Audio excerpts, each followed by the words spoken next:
शास्त्र श्री श्यामला नवरत्नमालिका स्तोत्रम पठनम तुमराड जगन्नाथ शास्त्री। ओंकार पंजर सुखीं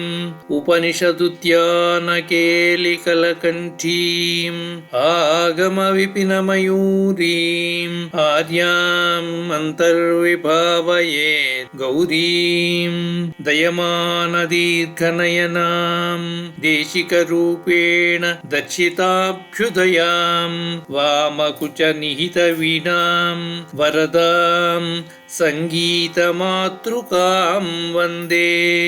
श्यामतनुसौकुमार्यां सौन्दर्यानन्दसम्पदुन्मेषां तरुणिमकरुणापुरां मदजलकल्लोललोचनां वन्दे नखमुखमुखरितवीणानाद रसास्वादनवनवोल्लासां मुखमम्बमोदयतु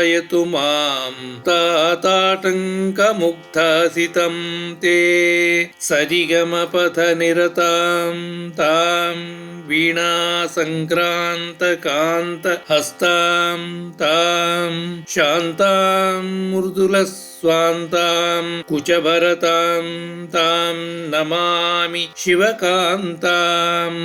अवटुतटघटितचूलीताडिततालीपलाशताटङ्कां वीणावादनवेलाकम्पितशिरसं नमामि मातङ्गीं वीणारवानुषङ्गं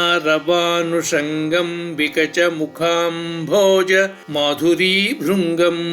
करुणापूरतरङ्गं कलये मातङ्गकन्यकापाङ्गं मणिभङ्गमेचकाङ्गीं मातङ्गीं नौमि सिद्धमातङ्गीं यौवनवनसारङ्गीं सङ्गीताम्भोरुह अनुभवभृङ्गीं मेचकमासेचनकं मिथ्यादृष्टान्तमध्यभागं ते मातस्तव स्वरूपं मङ्गलसङ्गीतसौरभं मन्ये नवरत्नमाल्यमेतद्रचितं मातङ्गकन्यकाभरणम् या पठति भक्तियुक्त स भवेद्वागीश्वरः साक्षात् इति कालिदासकृत श्री श्यामला नवरत्नमालिका स्तोत्राणि।